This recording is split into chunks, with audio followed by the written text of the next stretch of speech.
बाहर का भटकाव ही अंदर से जुड़ाव का मार्ग प्रशस्त करता है। जी हाँ, आपने सही सुना। क्या सुना? कि बाहर का भटकाव ही अंदर से जुड़ाव का मार्ग प्रशस्त करता है। नमस्कार साथियों, स्वागत है आप सभी का पुनः एक बार अलमीरा से झांकती किताब में। और आज मैं प्रस्तुत हूँ महाघुमक्कड़ शास्त्री, महाअक्खड़, महाघुमक्कड़ पंडित राहुल सांकृत्यायन की पुस्तक घुमक्कड़ शास्त्र लेकर, उसकी संवेदना और उसके मुख्य विचारों को लेकर आप सभी के समक्ष उपस्थित हूँ।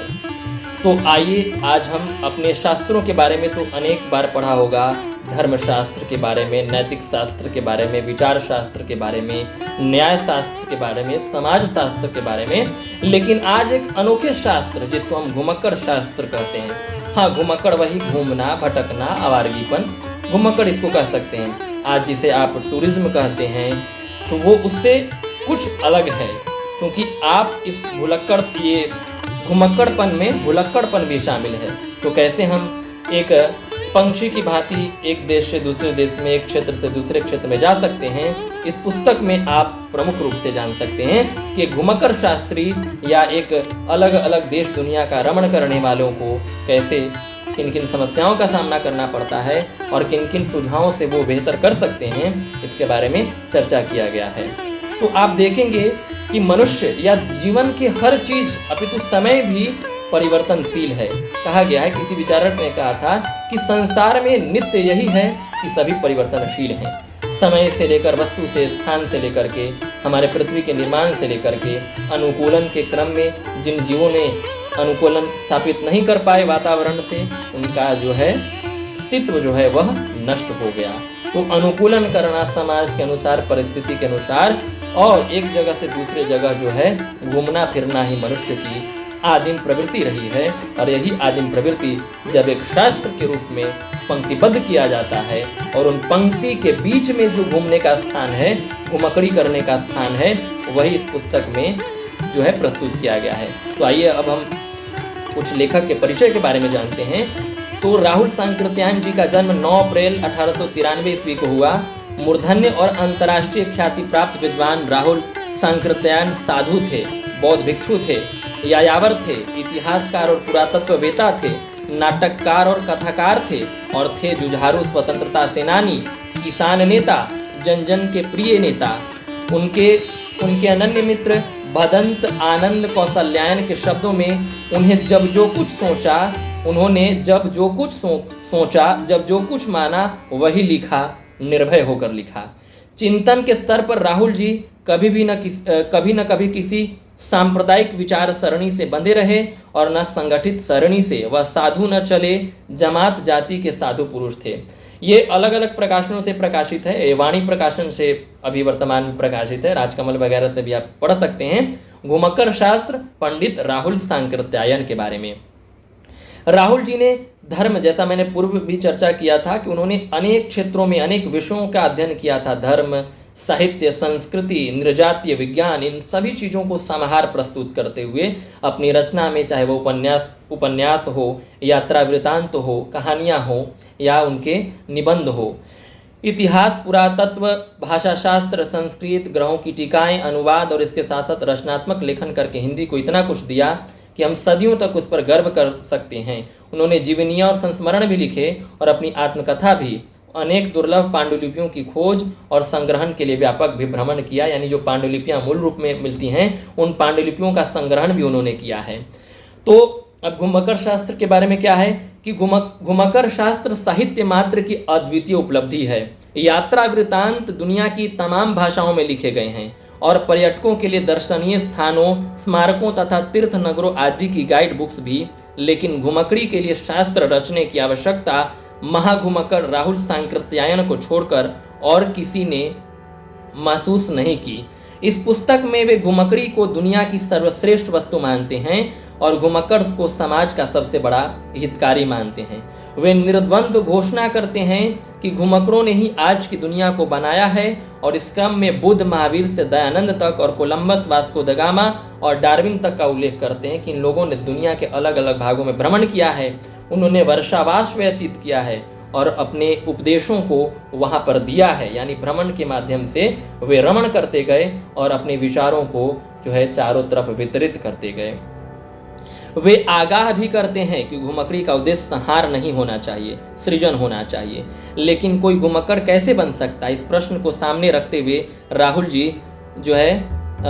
राहुल स्पष्ट करते हैं कि इस पुस्तक का उद्देश्य घुमक्कड़ी का अंकुर पैदा करना नहीं, बल्कि जन्मजात अंकुर की पुष्टि, परिवर्धन तथा मार्गदर्शन करना। यानी सभी जीवों में जन्म से ही घूमने की प्रवृत्ति रही है, लेकिन समय के अनुसार जब हम बंद कर रह जाते हैं, तब जो घूमने की जो प्रवृत्ति है उससे हम वंचित हो जाते हैं। तो आप उसी को बढ़ाने के लिए, उसी को कैसे हम जागृत कर सकते हैं, मार्गदर्शन कैसे दे सकते हैं कि आप कहीं जाएं तो मात्र केवल फोटो खींचने वाले और वीडियो बनाने के चक्कर में न रह जाएं, अपितु वहाँ को जिए, उन धरोहरों पर क्या लिखा गया है, कौन सी सदी में इसका निर्माण हुआ, किन चीज़ों से ये बना, कैसे बनाने में कौन कौन सी जो आकृतियाँ हैं और उसके क्या स्थापत्य हैं, शिल्प क्या है, सामग्री क्या है, उस समय की जनजीवन कैसी थी, लोग किन वस्त्रों का या किन प्रकार के वस्त्रों की तो हमें नहीं मिल पाएगी, किन बर्तनों का और किन उपयोगी सामग्रियों का उपयोग करते थे, इन सभी चीज़ों के बारे में हम जान सकते हैं घुमक्कड़ी के माध्यम से,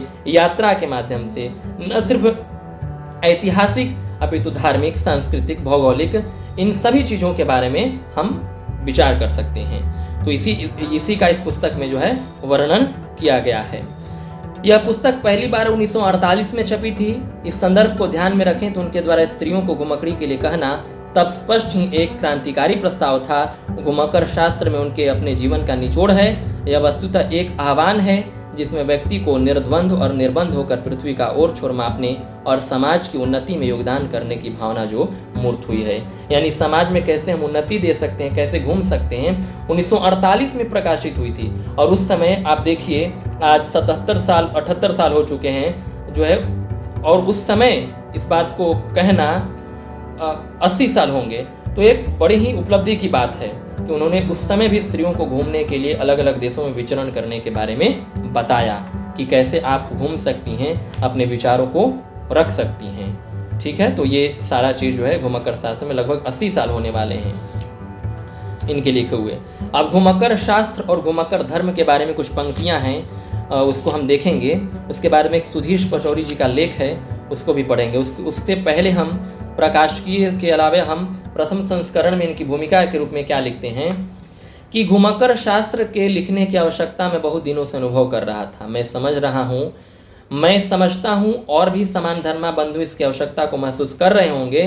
घुमक्कड़ी का अंकुर पैदा करना इस शास्त्र का काम नहीं, बल्कि जन्मजात अंकुरों की पुष्टि, परिवर्धन तथा मार्गदर्शन इस ग्रंथ का क्या है, लक्ष्य है। यानी हम जन्म से ही अलग अलग जगहों पर घूमना चाहते हैं।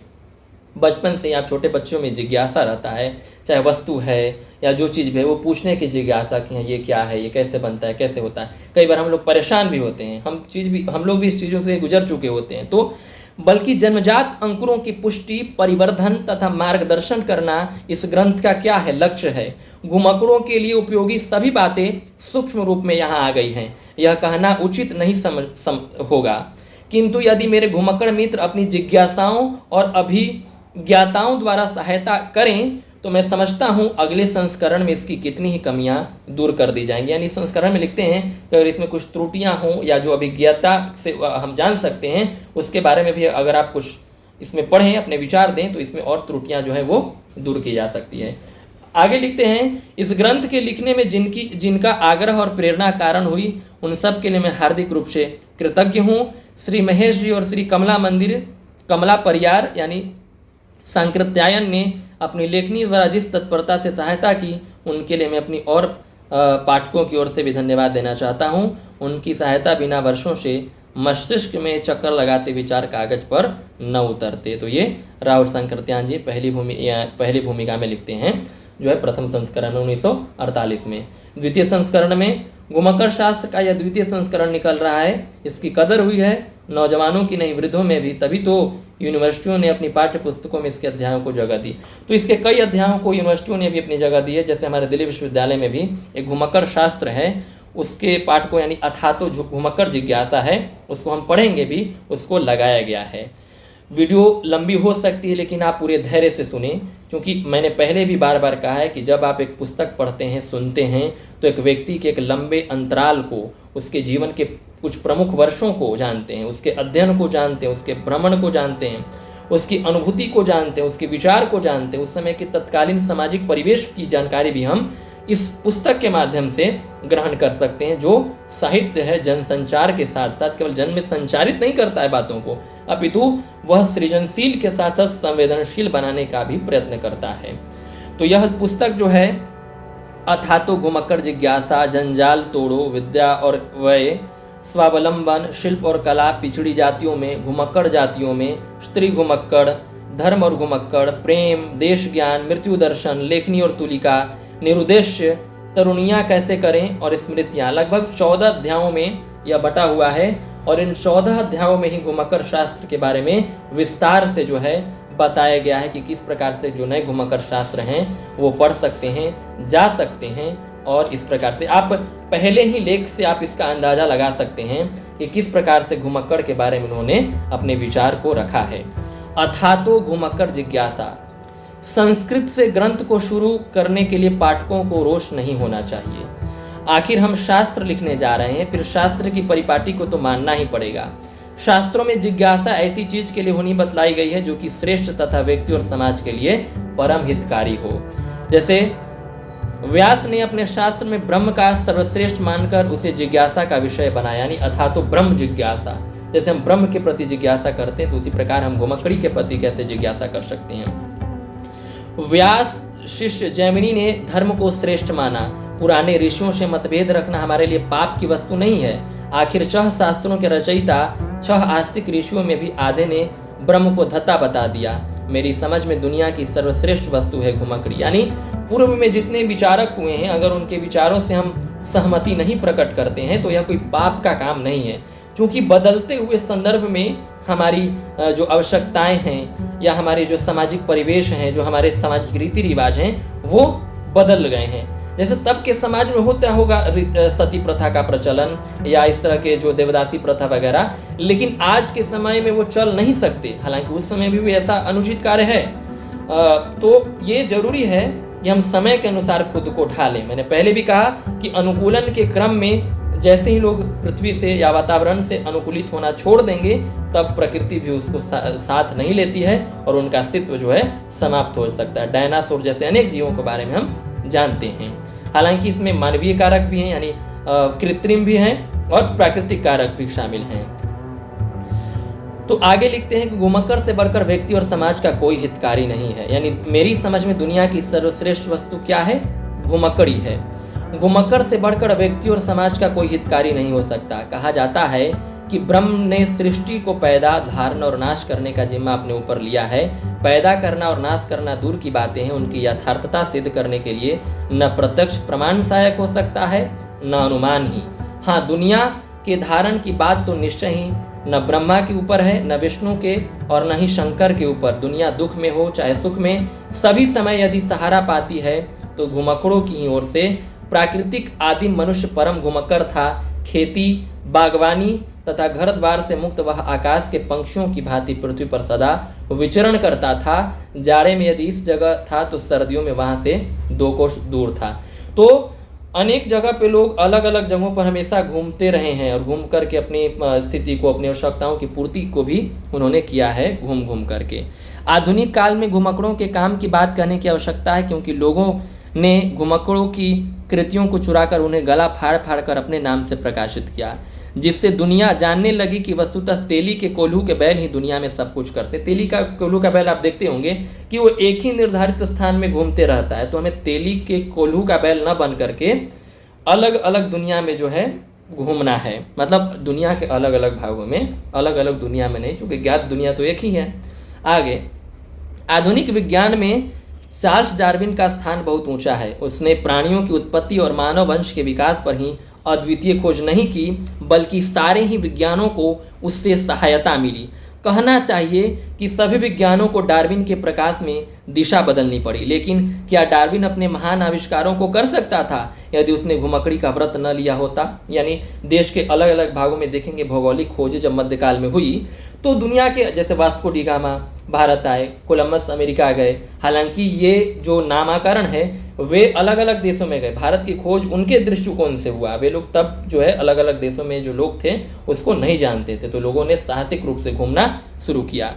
मैं मानता हूँ पुस्तकें भी कुछ कुछ घुमकड़ी का रस प्रदान करती हैं, लेकिन जिस तरह फोटो देखकर आप हिमालय के देवदार के गहन वनों और श्वेत हिम मुकुटित शिखरों के सौंदर्य, उनके रूप, उनकी गंध का अनुभव नहीं कर सकते, उसी तरह यात्रा कथाओं से आपको उस बूंद से भेंट नहीं हो सकती जो एक घुमक्कड़ को प्राप्त होती है। जैसे कि आप एक फोटो को देखेंगे, जैसे प्रसिद्ध कवि ने कहा है कि आप समुद्र के किनारे खींचे गए चित्र को तो अपने पास रख सकते हैं, लेकिन उसकी हलचल पैदा नहीं कर सकते। यानी जो जिस प्रकार से समुद्र में तरंगे उठती हैं, तरंगे गिरती हैं, तो उसकी जो प्रतिकृति है आप सस्वर नहीं कर सकते हैं। हालांकि अब विज्ञान और तकनीक के माध्यम से कह सकते हैं कि उसकी आवाज़ें को कैद करके किया जा सकता है, लेकिन अगर वास्तव में आप वहाँ पे नहीं गए हैं, केवल फोटो में देख करके आप अगर हिमालय के गहन वनों के बारे में बात करते हैं, तो यह आपके पुस्तक पढ़ करके भी आप में एक बिंब तो बन सकता है कि अच्छा हाँ, जब हम किसी चीज़ का वर्णन करता है कि तार की तरह लंबा, बलिष्ठ, मोट, तो हमारे मन में एक चित्र बनता है। जो चित्र बनता है ना, वही बिंब है। ठीक है, तो अधिक से अधिक यात्रा पाठकों के लिए यही कहा जा सकता है कि दूसरे अंधों की अपेक्षा उन्हें थोड़ा आलोक मिल जाता है और साथ ही ऐसी प्रेरणा भी मिल जाती है जो स्थायी नहीं तो कुछ दिनों के लिए उन्हें घुमक्कड़ बना सकती है। यानी वो भी घुमक्कड़ बन सकते हैं। घुमक्कड़ क्यों? दुनिया की सर्वश्रेष्ठ विभूति है, इसलिए कि उसी ने आज की दुनिया को बनाया है। यदि आदिम पुरुष एक जगह नदी या तालाब के किनारे गर्म मुल्क में पड़े रहते तो वह दुनिया को आगे नहीं ले जा सकते थे। आदमी की घुमक्कड़ी ने बहुत बार खून की नदियाँ बहाई हैं, इसमें संदेह नहीं, और घुमक्कड़ों से हम हरगिज नहीं चाहेंगे कि वह खून के रास्ते को पकड़ें। किंतु अगर घुमक्कड़ों को काफिले न आते जाते तो सुस्त मानव जातियाँ सो जाती और पशु से ऊपर नहीं उठ पाती। यानी जब हम एक जगह से दूसरी जगह जाते हैं तो चाहे आधिपत्य के दृष्टिकोण से या सुरक्षा के दृष्टिकोण से लोग एक दूसरे पर आक्रमण भी करते हैं, तो खून की नदियाँ भी बहाई है, लेकिन हमें उस रास्ते पर नहीं पड़ना है, सृजनशीलता की ओर बढ़ना है, दुनिया को जानना और समझना है, उसे विध्वंस करना नहीं है। उसी विचार को वो आगे अभिव्यक्त करते हुए लिखते हैं, अनेक बार लिखते हैं कि कोलंबस और वास्को डी गामा दो घुमक्कड़ थे जो एशिया के कूपमंडुकों को घुमक्कड़ धर्म की महिमा भूल गई, इसलिए उन्होंने अमेरिका पर अपनी झंडा नहीं गाड़ी। यानी वो लोग अलग अलग जगहों पर नहीं गए।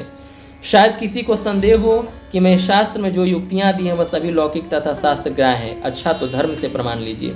दुनिया के अधिकांश धर्मनायक घुमक्कड़ रहे। धर्माचार्यों में आचार विचार बुद्धि और तर्क तथा सहृदयता में सर्वश्रेष्ठ बुद्ध घुमक्कड़ राज थे। यद्यपि वह भारत से बाहर नहीं गए थे, लेकिन वर्षा के 3 मासों को छोड़कर एक जगह रहना वह पाप समझते थे। वह अपने ही घुमक्कड़ नहीं थे, बल्कि आरंभ में अपने शिष्यों, उन्होंने कहा था चरत भिक्षवे चारिकम, जिसका अर्थ है भिक्षुओं घुमक्कड़ी करो। बुद्ध के भिक्षुओं ने अपने गुरु की शिक्षा को कितना माना, क्या इसे बताने की आवश्यकता है। यानी अलग अलग जगहों पर आप घूमते रहिए, विचरण करते रहिए। अब महिलाओं को आमतौर पर कई प्रकार की, चाहे उनके असुरक्षा को लेकर को हो, तो समस्याएं आती हैं उनके शारीरिक बनावट सुरक्षा को लेकर के। तो महिलाओं से क्या कहते हैं कि कोई महिलाएं पूछती हैं कि क्या स्त्रियां भी घुमक्कड़ी कर सकती हैं, क्या उनको भी इस महाव्रत की दीक्षा लेनी चाहिए। इस बारे में तो अलग अलग अध्याय ही लिखा जाने वाला है, किंतु यहाँ इतना कह देना आवश्यक है कि घुमक्कड़ धर्म ब्राह्मण धर्म जैसा संकुचित धर्म नहीं है जिसमें स्त्रियों के लिए स्थान नहीं हो। स्त्रियां इसमें उतना ही अधिकार रखती हैं जितना पुरुष। यदि वह जन्म सफल करके व्यक्ति और समाज के लिए कुछ करना चाहती हैं तो उन्हें भी दोनों हाथ हो इस धर्म को स्वीकार करना चाहिए। घुमक्कड़ी धर्म छुड़ाने के लिए पुरुष ने बहुत से बंधन नारी के रास्ते में लगाए हैं। बुद्ध ने सिर्फ पुरुषों के लिए घुमक्कड़ी करने का आदेश नहीं दिया, बल्कि स्त्रियों के लिए भी उनका वही उपदेश था। जैसे बुद्ध की बात हम करते हैं तो पहले उन्होंने संघ में स्त्रियों को शामिल नहीं किया। इसके कई कारण थे। मेन कारण यह था कि स्त्रियों के आने से संघ विघटित हो जाता। विघटित क्यों होता? स्त्रियां तो स्वयं को संभाल लेती, लेकिन पुरुषों के दृष्टिकोण से उन्होंने ये बात सोचा। हालांकि उन्होंने भविष्यवाणी की थी और जाकर बुद्ध अंत में जो है पतनशील अवस्था में भी हुआ।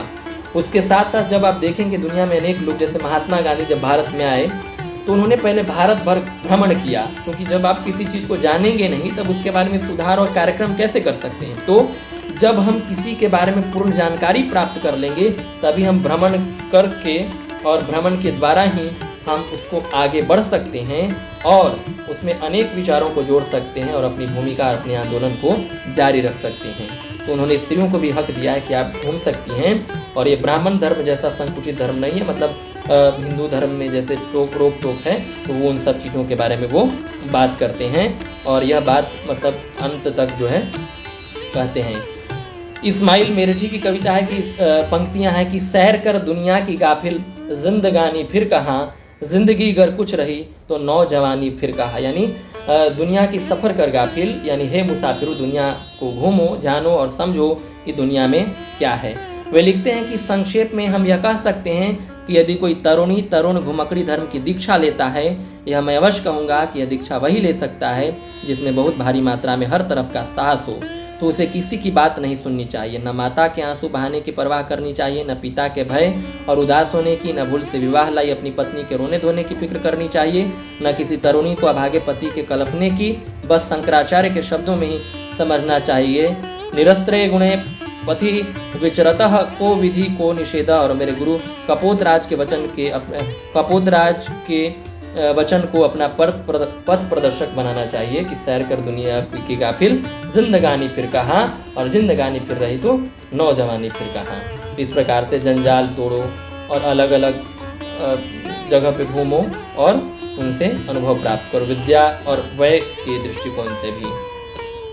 यानी हम सीखने की प्रक्रिया में लगातार रहते हैं, तो भ्रमण के द्वारा हम अधिक से अधिक मात्रा में सीख सकते हैं और जान सकते हैं उन सब चीज़ों के बारे में। घुमक्कड़ी कई जातियाँ होती हैं, उन जातियों के बारे में और अलग अलग शास्त्रों के बारे में, अलग अलग लेखनी और तुलिका के बारे में भी। वे लिखते हैं कि मानव मस्तिष्क में, यानी अब जब पहले अथा तो घुमक्कड़ जिज्ञासा में भी कुछ लोगों को अलग अलग क्रम में भी बांटे हैं। प्रथम श्रेणी के वे घुमक्कड़ जो दुनिया के हर भागों में गए हैं, कुछ घुमक्कड़ जो सीमित मात्रा में गए हैं, कुछ समुद्र के पार जाना उचित नहीं समझते। तो ऐसे भी कोटियां हैं और उनमें भी भ्रमण के बारे में विचारों को व्यक्त करने का उन्होंने प्रयास किया है। स्मृतियों के बारे में वे लिखते हैं लेखनी और तुलिका में कि मानव मस्तिष्क में जितनी बौद्धिक क्षमताएं हैं उनके बारे में कितने ही लोग समझते हैं कि ध्यानावस्थित तद्गत मन से वह खुल जाती हैं, किंतु बात ऐसी नहीं है। मनुष्य के मन में जितनी कल्पनाएं उठती हैं, यदि बाहरी दुनिया से कोई संबंध न हो तो वह बिल्कुल नहीं उठ सकती। वैसे ही जैसे कि फिल्म भरा कैमरा शटर खोले बिना कुछ नहीं कर सकता, जो आदमी अंधा और बहरा है वह गूंगा भी होता है। यदि वह बचपन से अपने ज्ञानेंद्रियों को खो चुका है तो उसके मस्तिष्क की सारी क्षमता धरी रह जाती है और वह जीवन भर काट का उल्लू बना रहता है। इसलिए जो है अपनी रचना और सृजन को भी आप आगे बढ़ाएं, कुछ न कुछ लिखते रहें।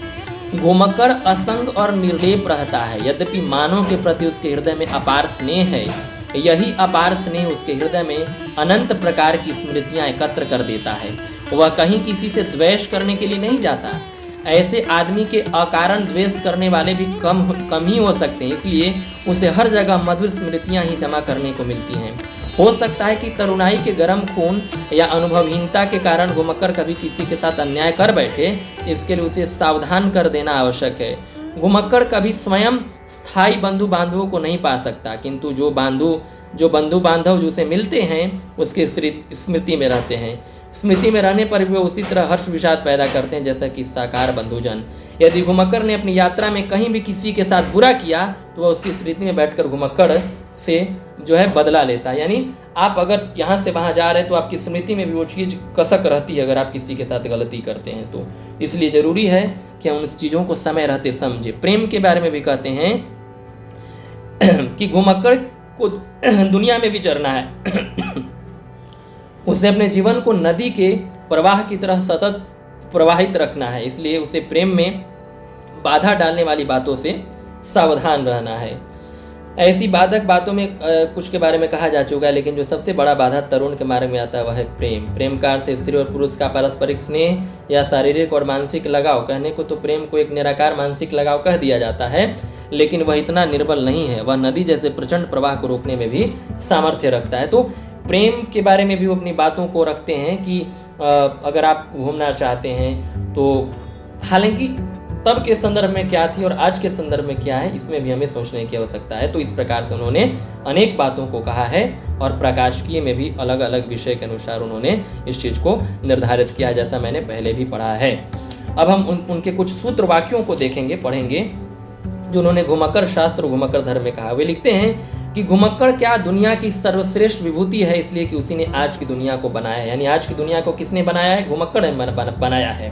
क्योंकि हम भौगोलिक खोजों के बारे में बात करते हैं तो दुनिया में जितने भी भौगोलिक खोज हुए हैं उन खोजों को किसने किया है? घुमक्कड़ों ने, यानी अलग अलग देशों में जाने वाले लोगों ने। दुनिया के अधिकांश धर्मनायक घुमक्कड़ रहे। बुद्ध जैसे जो है घुमक्कड़ राज इसी देश में पैदा हो सके। चलना मनुष्य का धर्म है, जिसने इसे छोड़ा वह मनुष्य होने का अधिकारी नहीं। घुमक्कड़ी के लिए चिंताहीन होना आवश्यक है और चिंताहीन होने के लिए घुमक्कड़ी भी आवश्यक है।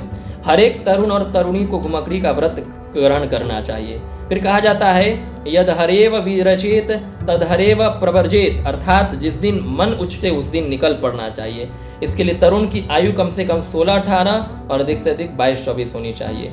अब घुमक्कड़ी कम से कम मैट्रिक पास से लेकर यूनिवर्सिटी की उच्च शिक्षा तक प्राप्त हो सकता है। यानी इतना तक आप अलग अलग देशों में अलग अलग जगहों पर किसी यात्रा के दौरान, चाहे परीक्षा के दौरान या अलग जगहों पर जा सकते हैं, समझ सकते हैं, सुन सकते हैं। अगर आप कहीं जाएं किसी नगर शहर में तो शहर की खूबसूरती को भी देखें, उसके जनजीवन को भी देखें, उसके इतिहास को देखें, उसके पुरातत्व को देखें और तब हम जानें कि जहाँ तक घुमक्कड़ी करने का सवाल है स्त्री का उतना ही अधिकार है जितना पुरुष का। घुमक्कड़ ने सदा चलते रहने का व्रत लिया है। वह कहाँ कहाँ ब्याह करके आत्मीयता स्थापित फिरेगा।